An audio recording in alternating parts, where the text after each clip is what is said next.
देखिए, तो कल हमने डिस्कस किया था इलेक्ट्रिक फील्ड लाइंस के प्रॉपर्टी के बारे में, है ना। क्या उसकी खासियत होगा, किन बातों को हमें ध्यान रखना होगा बनाते समय, है ना। आपको सारे लॉजिक समझा दिए गए हैं, और जिस उस लॉजिक सभी लॉजिक को इस्तेमाल करते हुए मेरे ख्याल से अब आपके सामने किसी भी तरीके का सिचुएशन बना दिया जाए, कैसा भी चार्जेस का जानकारी दिया जाए, आप इलेक्ट्रिक फील्ड लाइंस बना सकते हैं, है ना। उस जो property of electric field line आपको लिखाया गया था, है ना, उसमें एक चीज़ आप और ऐड कर लीजिएगा, इसमें लिखा नहीं है, वो ये है, इसमें एक पॉइंट आप ऐड ऑन कर लीजिए कि किसी भी चार्ज्ड बॉडी के अंदर किसी भी तरीके का इलेक्ट्रिक फील्ड लाइंस नहीं होंगे, है ना। No electric field line inside conducting body. ठीक है, इसके पीछे का आपको इसके पीछे का जो लॉजिक है वो आपको आने वाले लेक्चर्स में क्लियर कर दिया जाएगा, है ना। अभी बस आपको इस चीज़ को ध्यान रखना है कि किसी भी चार्ज्ड बॉडी के अंदर इलेक्ट्रिक फील्ड लाइन नहीं होगा। वैसे लॉजिक आसान है, अभी क्लियर कर देता हूँ बात की, तो उसको टाले। आप यूँ समझिए कि जैसे मान लीजिए आपके पास एक चार्ज्ड बॉडी, कंडक्टिंग बॉडी है, ठीक है ना। तो अगर कंडक्टिंग बॉडी अगर है तो इसमें मान लो मैंने पॉजिटिव चार्ज ड्रॉप किया है, तो ये जानकारी सबके पास है कि पॉजिटिव चार्जेस जो हैं फाइनली आके कंडक्टर होने की वजह से कहाँ पे आ जाएंगे, इसके सरफेस पे। कितने लोगों को ये बात ध्यान है? कंडक्टर होने की वजह से सभी चार्जेस इसके कहाँ पे आ जाएंगे, सरफेस के ऊपर। इसके एक्सप्लेनेशन हम आपको कई बार दे चुके। अब हमको ये बताइए, पॉजिटिव चार्ज जो होता है वो फील्ड लाइन के सोर्स की तरह काम करता है, और टर्मिनेट कहाँ पे होता है, नेगेटिव चार्ज में जाके। बताइए ज़रा, क्या इस कंडक्टर बॉडी के अंदर कोई इलेक्ट्रिक फील्ड लाइंस हैं, मतलब कोई चार्ज है, कोई नेगेटिव चार्ज है? पॉजिटिव चार्ज तो सारे ऊपर आ गए हैं, अंदर कोई चार्ज है नहीं। तो अगर इलेक्ट्रिक फील्ड लाइन अगर आप अंदर भेजेंगे तो टर्मिनेट कहाँ करेंगे? कितने लोग मेरी बात समझ रहे हो? क्या टर्मिनेट, इलेक्ट्रिक फील्ड लाइन देखिए, याद करिए, कंटिन्यूअस होता है, आपको पढ़ाया गया है ना। ये देखिए कि आपको लिखाया गया था, ये कंटिन्यूअस है, ऐसे बीच रास्ते में ख़त्म तो हो नहीं सकता, है ना, हवा में। तो कहीं पे ना कहीं पे जाके जेन्युइनली टर्मिनेट होना चाहिए, नेगेटिव चार्ज में टर्मिनेट होते हैं। तो ये बताइए, अगर आपने अंदर इलेक्ट्रिक फील्ड लाइन भेज दिया कि चलो पॉजिटिव चार्ज सोर्स है, यहाँ से इलेक्ट्रिक फील्ड लाइन निकला, तो अंदर जाके क्या होना चाहिए बताओ? कोई नेगेटिव चार्ज होना चाहिए ताकि उसमें जाके क्या हो सके, टर्मिनेट हो सके। कितने लोगों को समझ में आ रहा है कि अंदर टर्मिनेट होने के लिए जगह नहीं है? कितने लोगों को क्लियर हो गया कि अंदर कोई टर्मिनेटिंग प्लेस नहीं है फील्ड लाइंस के लिए? ठीक है ना, क्लियर। इसी वजह से अंदर किसी भी किस्म का इलेक्ट्रिक फील्ड लाइन नहीं होगा। तुम बाकी सब आधे लोगों को समझ में आ गया, तुम लोग बाकी लोग जो लोग हाथ नहीं उठाए, क्लियर है ना। चलो बहुत बढ़िया। तो इसीलिए जो इलेक्ट्रिक फील्ड लाइंस होगा वो चार्ज्ड बॉडी से सिर्फ कहाँ की तरफ जाएगा, बाहर की तरफ, ठीक है ना। अंदर कोई भी इलेक्ट्रिक फील्ड लाइन मत बनाना कंडक्टिंग बॉडी के केस में, ठीक है। क्लियर है सबको, समझ में आ गया? बहुत बढ़िया। चलिए अब आगे बढ़ा जाए, टॉपिक डालिए। थोड़ा सा हमने डिस्कस किया था, उसको शुरुआत से डिटेल में हम डिस्कस करेंगे। इलेक्ट्रिक डाइपोल, हेडिंग डालो इलेक्ट्रिक डाइपोल। जो इलेक्ट्रिक डाइपोल है हमारे पास अगला टॉपिक। तो डाइपोल वर्ड मतलब तो समझ ही गए हो, एक दिन डिस्कस हमने छोटा सा किया था, जब इलेक्ट्रिक फील्ड लाइंस आप एक पॉजिटिव और एक नेगेटिव चार्ज की वजह से बना रहे थे, दोनों पास पास में रखा था, याद है।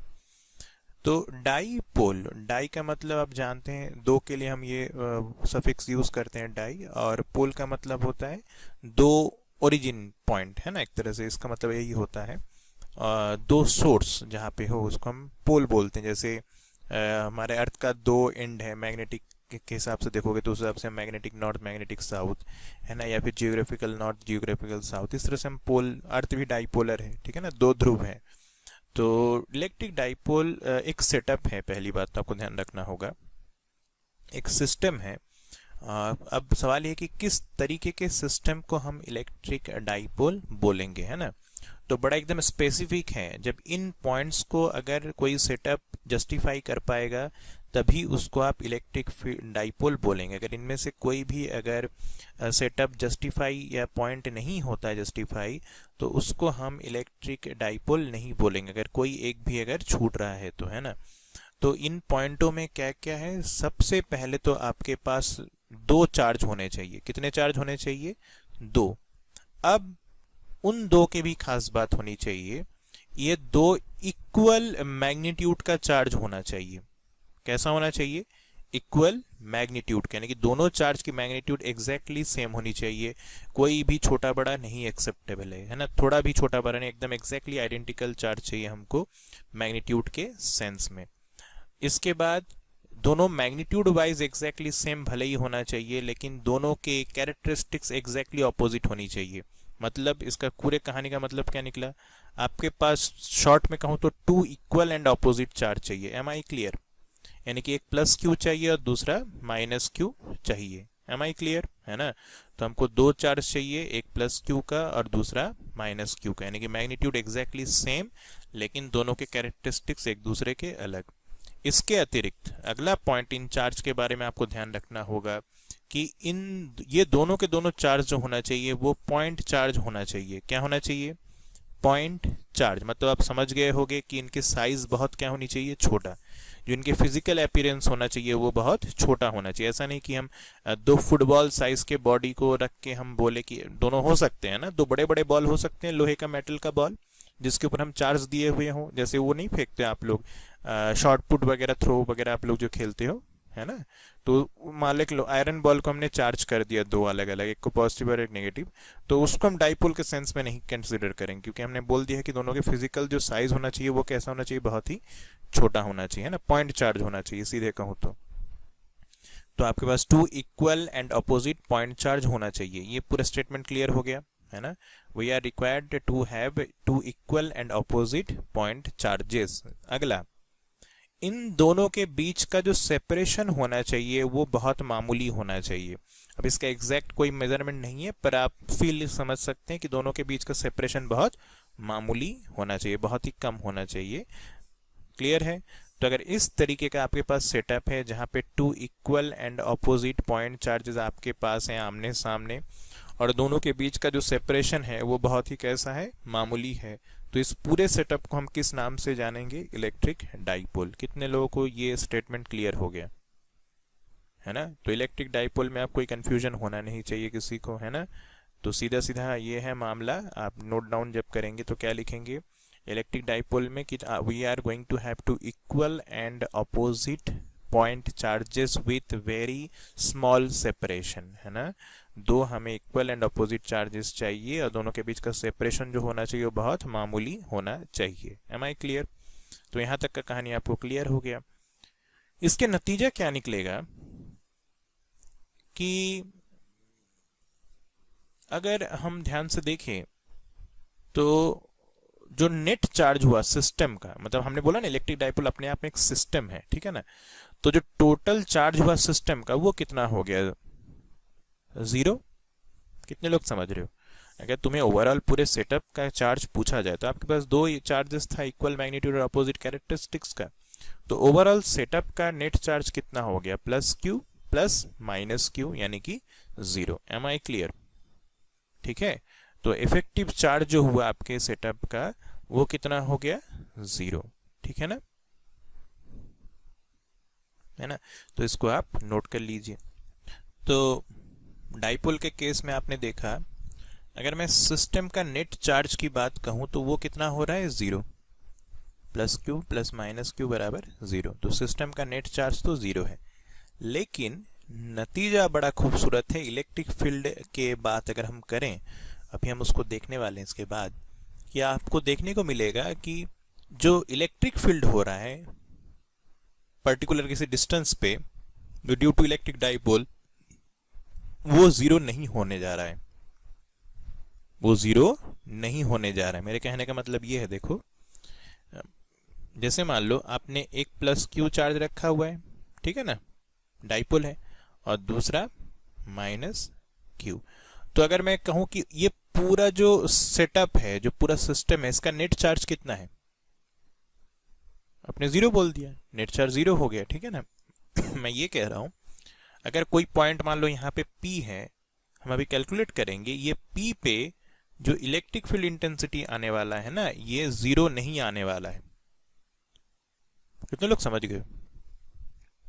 जैसे जैसे एक ओवरऑल एटम लो, एटम इलेक्ट्रिकली न्यूट्रल होता है। एटम जो है जब तक उसको चार्ज या उसमें से इलेक्ट्रॉन खींच के बाहर नहीं निकालें तो इलेक्ट्रिकली न्यूट्रल है कि नहीं? ठीक है, तो आप देखेंगे उसके वजह से इलेक्ट्रिक फील्ड भी कितना होता है, उससे कुछ दूरी में जीरो। उसमें भी प्लस माइनस चार्जेस होते हैं कि नहीं होते हैं? प्रोटॉन के पॉजिटिव चार्जेस होते हैं, इलेक्ट्रॉन के नेगेटिव चार्जेस होते हैं।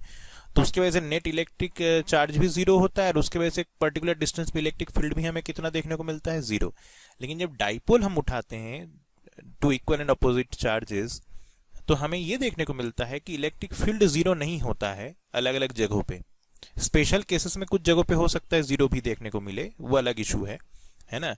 लेकिन आप देखेंगे कि जीरो, ऐसे जीरो मेरे ख्याल से इन्फिनिटी के अलावा कहीं नहीं होगा। देखो ध्यान से जरा, अगर आपके मन ही मन अगर आप कैलकुलेशन कर सकें तो एक लौता अगर आप इन्फिनिट डिस्टेंस देखोगे तभी इलेक्ट्रिक फील्ड इंटेंसिटी जीरो नजर आएगा, है कि नहीं? बाकी कहीं पे भी जीरो नहीं होने वाला है। ध्यान से देखो, है ना। चलो करके देखते हैं, अभी अगला काम ही हमारा वो करना। तो इस चीज को भी जस्टिफाई करेंगे मैथमेटिकली, है ना। उसके पहले एक और पैरामीटर है, उसको हम लोग डिस्कस करेंगे। नोट करिए, इलेक्ट्रिक डाइपोल मोमेंट, है ना। और ये पूरा नोट करिए, फिर हम आपको समझाते हैं। तो देखिए, इलेक्ट्रिक डाइपोल मोमेंट एक फिजिकल पैरामीटर हमने डिजाइन किया है फिजिक्स के संदर्भ में। इसका बहुत सारा हमें फ़ायदा होगा, आने वाले समय पे देखेंगे भी, है ना। पहली बात तो हम ये समझ लेते हैं इलेक्ट्रिक डाइपोल मोमेंट हम डिज़ाइन कैसे किए, किसको बोलते हैं। तो बड़ा सिंपल सा फंडा है। देखो, आपके पास इलेक्ट्रिक डाइपोल है, पहली बात तो आपके पास एक नेगेटिव चार्ज है, देख रहे हो कि ये माइनस क्यू चार्ज है, दूसरा एक पॉजिटिव क्यू चार्ज है ना। तो और दोनों के बीच का जो सेपरेशन है उसको कितना कंसीडर किया गया है, 2a। सर ये 2a क्यों लिए हैं सर, सीधे डिस्टेंस d क्यों नहीं लिए? तो आप डिस्टेंस d भी ले सकते हैं, कोई दिक्कत नहीं। जानबूझ के इसमें 2 के मल्टीप्लाई में लिया गया है, उसके फायदा अपना अलग ही फायदा मैथमेटिक्स में हमको मिलेगा, इसलिए हम लिए हैं। थोड़ा नहीं लेते थोड़ा कैलकुलेशन अजीबोगरीब हो जाता, वो आगे आपको समझ में आ जाएगा। समझ रहे हो मैं कहना क्या चाह रहा हूँ? दो चार्ज के बीच में, प्लस क्यू और माइनस क्यू के बीच में डिस्टेंस कितना है, लेट्स से स्मॉल डी, और इस डी को किसके बराबर हमने कंसीडर कर लिया है, 2a के बराबर। चलेगा? नहीं चलेगा। अरे मान लो कोई दो चीज के बीच का डिस्टेंस है 3 सेंटीमीटर। कितना डिस्टेंस है? 3 सेंटीमीटर, दो अलग अलग पॉइंट के बीच में। तो मैं क्या ये 3 सेंटीमीटर को ऐसा नहीं कह सकता कि ये 2 गुना है 1.5 सेंटीमीटर के? चलेगा कि नहीं चलेगा, है ना। तो बस उतनी सी बात है, हमने जानबूझ के डिस्टेंस को कितना कंसीडर किया है, 2a के बराबर। उसका हमें अलग ही फायदा होगा, आपको समझ में आ जाएगा, ठीक है। तो डिस्टेंस जो है हमारा 2a है, ठीक है। तो डाइपोल, इलेक्ट्रिक डाइपोल मोमेंट किसको बोला जाता है? इसको हम डिनोट करते हैं स्मॉल p से। किससे? स्मॉल p से। और ये एक वेक्टर क्वांटिटी है, तो इसके ऊपर हम p लगाएंगे, ये रहा वेक्टर। और ये किसके बराबर कहा जाता है? तो ये जो दो चार्ज है माइनस क्यू और प्लस क्यू, इसमें से किसी भी एक का सिर्फ मैग्नीट्यूड मानो, यानी कि कितना हो गया, मैग्नीट्यूड कितना है बताओ, क्यू के बराबर। दोनों के ही मैग्नीट्यूड सेम है, क्यू है ना। और मल्टीप्लाई बाई इन दोनों के बीच का डिस्टेंस से करना होता है, यानी कि डी, या तो डी से मल्टीप्लाई करो या फिर लिख दो 2a से, यानी कि क्यू इंटू 2a। तो ये हो गया इलेक्ट्रिक डाइपोल मोमेंट का मैग्नीट्यूड। और ध्यान रखने वाली बात ये है, हमारा जो डायरेक्शन होगा ना, वेक्टर क्वांटिटी है तो हमारे लिए डायरेक्शन लेना है। तो डायरेक्शन आप हमेशा कैसा कंसीडर करेंगे, ध्यान रखिएगा, नेगेटिव से पॉजिटिव चार्ज की तरफ। This will be the direction of the electric dipole moment vector. क्या मेरी बात सबको समझ में आई? तो जो डायरेक्शन होगा वो कहाँ से होगा, इलेक्ट्रिक डाइपोल मोमेंट वेक्टर का, नेगेटिव टू पॉजिटिव चार्ज। समझ में आया सबको? डायरेक्शन क्लियर है? मैग्नीट्यूड पहले क्लियर हो गया था, किसी एक का चार्ज का मैग्नीट्यूड, दो में से किसी एक का मैग्नीट्यूड लेना है, मल्टीप्लाई बाय दोनों चार्ज के बीच के डिस्टेंस से मल्टीप्लाई कर देना है। और इसके अतिरिक्त इसका डायरेक्शन क्या होगा बताओ? डायरेक्शन होगा नेगेटिव चार्ज से पॉजिटिव चार्ज के तरफ। समझ गए हो? क्लियर है सबको, है ना? यहाँ तक कोई डाउट नहीं है ना? ठीक है, तो इलेक्ट्रिक डाइपोल मोमेंट पैरामीटर सबको समझ में आ गया। अब केस में आते हैं। हमारे पास एक इलेक्ट्रिक डाइपोल है ना, और इस के जो एक्सियल लाइन है, यानी कि दोनों चार्ज को जोड़ने वाला जो लाइन है, इस लाइन के ऊपर एक पॉइंट क्या है, P है। देख रहे हो ये वाला P? फिगर सबको क्लियर है? हमको P पॉइंट पे क्या पता करना है, इलेक्ट्रिक फील्ड इंटेंसिटी कितना है वो पता करना है, ठीक है ना? तो देखिए दो चार्जेस हैं, तो हम कैसे पता करेंगे? सुपर इम्पोजिशन प्रिंसिपल याद है? एक एक की वजह से पहले पता कर लेंगे और लास्ट में दोनों को क्या कर देंगे बताओ, वेक्टर एडिशन कर देंगे, काम हो जाएगा। होगा कि नहीं होगा? दो चार्जेस हैं तो एक एक पहले पॉजिटिव वाले की वजह से यहाँ पे इलेक्ट्रिक फील्ड निकाल लेंगे, फिर नेगेटिव वाले की वजह से इलेक्ट्रिक फील्ड निकाल लेंगे, दोनों के वेक्टर एडिशन कर देंगे। डायरेक्शन को ध्यान में रखते हुए ऐड करना है। तो चलिए बताइए, ये वाला रहा हमारा पॉजिटिव चार्ज, ये दिख रहा होगा, और ये रहा नेगेटिव चार्ज, ठीक है? हमको ये बताइए, ये P पॉइंट कहाँ पे है बताओ? ये जो डाइपोल देख रहे हो ना, -q और +q, इन दोनों के जो सेंटर है ना, यानी कि दोनों के बीचों बीच से, दोनों के बाइसेक्शन पॉइंट से कितना डिस्टेंस पे है? r डिस्टेंस पे, ठीक है ना? क्लियर? तो हमें यहाँ पे ये बताओ, पॉजिटिव चार्ज की वजह से यहाँ पे इलेक्ट्रिक फील्ड इंटेंसिटी का डायरेक्शन किधर होगा? कितने लोग एग्री करते हो? मैंने सही बनाया है। ये होगा E plus, electric field due to positive charge. Positive charge की वजह से इलेक्ट्रिक फील्ड इंटेंसिटी का डायरेक्शन रेडियली आउटवर्ड होता है, याद है ना? बाहर की तरफ, चार्ज से दूर की तरफ होता है, और नेगेटिव चार्ज की वजह से चार्ज की तरफ होता है, याद है इतना? ये भूल मत जाना लाला। हाँ, तो ये हो गया E प्लस का डायरेक्शन। और नेगेटिव वाले चार्ज की वजह से यहाँ पे जो इलेक्ट्रिक फील्ड इंटेंसिटी आएगा, ये इस तरफ आएगा। तो देखिए, तो ये दोनों चीज सबको समझ में आ गया कि पॉजिटिव चार्ज की वजह से चार्ज से अवे की तरफ होना था, है ना? तो इसलिए हमने इधर से अवे की तरफ बनाया, नेगेटिव वाले की वजह से चार्ज की तरफ ही होना, तो हमने इधर बताया। अच्छा, कितने लोग इस कंडीशन पे, जहां पे ये P पॉइंट है, देखता हूँ कितने लोग एग्री करते हो कि E प्लस ज्यादा ताकतवर होगा? कितने लोग एग्री करते हो? हाथ उठाओ जल्दी। E प्लस का जो स्ट्रेंथ होगा वो ज्यादा होगा E माइनस वाले से स्ट्रेंथ से। बहुत बढ़िया, क्योंकि यहाँ से पॉजिटिव चार्ज ज्यादा नजदीक में है, तो उसका डोमिनेंसी ज्यादा होगा compare to the negative charge, ठीक है ना? चलो बहुत बढ़िया। तो जो नेट इलेक्ट्रिक फील्ड होगा, ई नेट मतलब EP कितना हो जाएगा? हमको दोनों को क्या करना है बताओ? ऐड करना है, वेक्टर एडिशन करना है। E plus plus electric field due to negative charge, ठीक है ना? क्लियर है सबको? तो इतना सा काम हमें करना है ना? समझ में आया सबको, है ना? चलिए तो आगे बढ़ते हैं। E प्लस, पहले मैग्नीट्यूड की बात हम कर लें। E प्लस बराबर कितना आएगा? KQ बाई R, मतलब इस यहां से लेके यहां तक का डिस्टेंस जो होगा, मैंने कैपिटल R बता दिया, चलो, का स्क्वायर। यही होता है formula, electric field intensity due two point charge इतना ही होता है, KQ बाई R का स्क्वायर। सही लिखा हूं? हाँ, तो बताइए कितना आएगा? KQ बाई कितना डिस्टेंस है बताओगे? ये देखो जरा, यहां से यहां तक है R, देख रहे हो? सेंटर से लेके यहां तक है R, और यहां से सेंटर से लेके ये डिस्टेंस कितना है, कोई बताएगा? A के बराबर। कितने लोग एग्री करते हो? अरे भैया टोटल डिस्टेंस 2A है, तो उसका आधा कितना होगा? A के बराबर होगा कि नहीं होगा? क्लियर है? तो हमें जो डिस्टेंस चाहिए, यानी कि प्लस Q से लेके P तक का, ये होगा R माइनस A। कितने लोग एग्री करते हो? R माइनस A होगा। बेसिक मैथमेटिक्स है, इतना तो समझ ही रहे होगे। चलो, तो ये हो गया R माइनस A का होल स्क्वायर। सही लिखा हूं? इसी तरीके से नेगेटिव वाले के वजह से इलेक्ट्रिक फील्ड इंटेंसिटी होगा K, मैग्नीट्यूड की बात कर रहे हैं, Q मैग्नीट्यूड तो उसका भी Q के बराबर है, और यहां से यहां तक का डिस्टेंस कितना है कौन बताएगा? मैं डायरेक्ट लिख रहा हूं, देख रहा हूं कितने लोगों को चमकता है। कितने लोग एग्री करते हो भाई? इसके सेंटर से लेके यहां तक R है और यहां से यहां तक A है, तो कुल मिलाकर डिस्टेंस कितना हो जाएगा? R plus A। सब लोग एग्री करते हो? क्लियर है? अब हमें क्या करना, अच्छा किस में से किसको घटाना है बताओ, डायरेक्शन को ध्यान में रखो, तो माइनस करना पड़ेगा डायरेक्शन के साथ में अगर देखोगे, क्योंकि ई माइनस उल्टे तरफ है।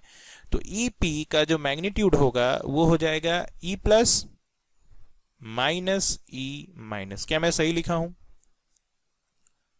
है ना, हमने यहाँ पे मैग्नीट्यूड अलग से निकाल लिया था, अब डायरेक्शन हमको पहले से पता है, वेक्टर एडिशन करना है तो डायरेक्शन को ध्यान में रखना होगा।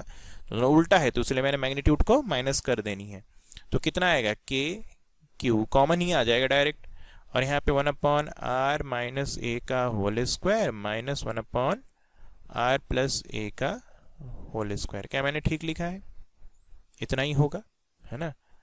आगे देखते हैं, बताओ जरा, इसका एलसीएम लेना होगा, है ना, तो कितना आएगा बताओ, नीचे कितना आएगा? ये थोड़ा सा दिमाग लगाने वाली बात है, देखो जरा, नीचे एलसीएम आएगा इतना, मैं यहाँ अलग से लिख रहा हूं, आर ए माइनस का whole square into R A plus का होल स्क्वायर। कितने लोग समझ रहे हो? दोनों को मल्टीप्लाई ना करोगे, इसके नीचे आर माइनस ए का होल स्क्वायर है और इसके नीचे आर प्लस ए का होल स्क्वायर है कि नहीं? तो नीचे एलसीएम तो इतना बनेगा। कितने लोग एग्री करते हो इसको ऐसा लिखा जा सकता है, r minus a into r minus a, और यहाँ पे r plus a into r plus a. सही है। अच्छा, एक माइनस और एक प्लस वाले को लो और एक माइनस एक प्लस वाले को लो, तो क्या बनेगा? देखो वो a plus B into A minus B वाला फंडा बन रहा है कि नहीं बन रहा है? तो कितने लोग एग्री करते हो कि इसके जगह पे हम r A minus r plus a जो होगा वो आर स्क्वायर माइनस ए स्क्वायर कहलाएगा? यही ना होगा, दो जोड़े बन रहे हैं ना। कितने लोग समझ गए लाला, बताना जरा, है ना। तो ये कुल मिला के जो एलसीएम बनेगा वो कितना बन जाएगा, आर स्क्वायर माइनस ए स्क्वायर और एक बार और आर स्क्वायर माइनस ए का स्क्वायर, तो आर स्क्वायर माइनस ए स्क्वायर का होल स्क्वायर। सही है, यही आएगा, है ना। ठीक है, क्लियर है यहां तक? तो इसके बाद आप क्या करेंगे बताइए, दोनों तरफ एलसीएम लेके सॉल्व करिए, तो ये ऊपर बनेगा आर प्लस ए का whole square minus r minus a का होल स्क्वायर। सही है, और बाहर के क्यू तो मौजूद है ही जितना है। ठीक है, क्लियर है। इसके बाद एक मिनट थोड़ा सा, हाँ, इसके बाद क्या बनेगा, इसको सॉल्व करिए जब, तो हम पहुंचेंगे कहां पे बताइए, के क्यू, तो बताइए कितना बनेगा। ये रहा हमारे पास, यहां से नीचे से लेके आओ, तो बनेगा के क्यू कॉमन है, नीचे है आर स्क्वायर माइनस ए स्क्वायर का होल स्क्वायर, ऊपर बनेगा आर प्लस ए का होल स्क्वायर है, तो क्या बनेगा, a square plus b square plus 2ab। ठीक लिखा हूं, और माइनस वहां पे a माइनस बी का होल स्क्वायर है, तो a square plus b square, तो plus into minus minus b square और माइनस 2ab, और बाहर एक माइनस तो प्लस 2ab। सबको समझ में आया यहाँ तक के कैलकुलेशन? ये सारे पैरामीटर कट के बाहर आपके पास बचा जो EP का मैग्नीट्यूड है वो के क्यू, और साथ में बचा 2AR प्लस 2AR, तो 4AR है ना, 4AR upon R square minus ए स्क्वायर का होल स्क्वायर। यहां तक सबको समझ में आया? ठीक है, इसको ना हम थोड़ा मैनिपुलेट करेंगे। देखो जरा, क्या मैं इसको ऐसा लिख सकता हूं, 2k p r by R square minus A square का होल स्क्वायर। कितने लोग एग्री करते हो? ये p कहां से आया? इलेक्ट्रिक डाइपोल मोमेंट वाला p है। p किसके जगह पे होता है याद है? q इंटू 2a होता है, मैग्नीट्यूड तो इतना ही होगा ना। तो देखो ये 4 को हम क्या लिख सकते थे, 2 इंटू 2, तो उसका एक 2 मैं ये बाहर लिखा हूं अभी भी, ठीक है। और एक 2 इंटू क्यू इंटू ए के जगह पे मैंने क्या डाल दिया, सीधे सीधे p। कितने लोग एग्री करते हो? सबको समझ में आया? पक्का है ना। तो इस तरीके से हमारा हो गया मैग्नीट्यूड का हिसाब। डायरेक्शन का क्या होगा बताओ जरा, जरा ऊपर चलते हैं फिगर में। कितने लोग एग्री करते हो जो पी का डायरेक्शन अभी अभी आपको मैंने पढ़ाया था, वो पी का डायरेक्शन तो देखो नेगेटिव से पॉजिटिव होता है ना, ये पी का डायरेक्शन है, पी का डायरेक्शन नेगेटिव चार्ज से पॉजिटिव चार्ज की तरफ। और कितने लोग एग्री करते हो जो इलेक्ट्रिक फील्ड पी पे होगा वो भी इधर से इधर ही होगा? कितने लोग एग्री करते हो? भाई पॉजिटिव वाले में से नेगेटिव को घटाओगे, देख ही रहे हो, और ज्यादा ताकतवर कौन है? पॉजिटिव वाला। तो नेट इलेक्ट्रिक फील्ड ये पॉजिटिव चार्ज के जैसा ही आएगा, यानी कि अवे की तरफ आएगा। तो कितने लोग एग्री करते हो कि जो इलेक्ट्रिक डाइपोल मोमेंट का जो डायरेक्शन है और इलेक्ट्रिक फील्ड एट पी का जो डायरेक्शन है वो दोनों सेम आ गया है? सेम आया है कि नहीं आया है? Both this vector are having exactly same direction. तो हम सीधे सीधे वेक्टर फॉर्म में क्या लिखेंगे बताओ जरा? E P is equal to, हम डायरेक्ट लिखेंगे 2k p r upon R square minus ए स्क्वायर का होल स्क्वायर। क्या सबको ये बात समझ में आई? सबको ये कहानी क्लियर हो गया लाला? पक्का? तो ये हो गया एक्सियल पॉइंट पे इलेक्ट्रिक फील्ड इंटेंसिटी का वैल्यू। ठीक है, इसमें थोड़ा एक स्पेशल केस है। अगर मान लो जो पी पॉइंट है वो पी पॉइंट इस सेंटर से कहाँ है? बहुत दूर है। मतलब जो आर है, जो ये आर देख रहे हो, अगर आर क्या हो जाए? काफी ज्यादा हो जाए, यानी कि R is much more greater than compare to the A. अच्छा, कितने लोग एग्री करते हो 2a ऑलरेडी बहुत छोटा नंबर है? डेफिनेशन ऑफ डाइपोल यही था, दोनों चार्ज के बीच का सेपरेशन बहुत मामूली है। तो आर अगर ए से बहुत ज्यादा हुआ तो आप समझ गए होगे, आर स्क्वायर माइनस ए स्क्वायर जो देख रहे हो यहाँ पे सीधे सीधे आर स्क्वायर लिख सकते हैं। तो ऐसे स्थिति में ईपी जो बनेगा वो बन जाएगा 2kp बाई आर क्यूब। कितने लोग एग्री करते हो? ये नीचे r टू द पावर 4 बनेगा, ये तो खत्म हो जाएगा, है ना? इसको हम 0 के बराबर रख देंगे तो r टू द पावर 4, एक r से एक r कट जाएगा तो r क्यूब बचेगा। Am I clear? सबको समझ में आ गया? पक्का है ना? तो नोट कर लीजिए।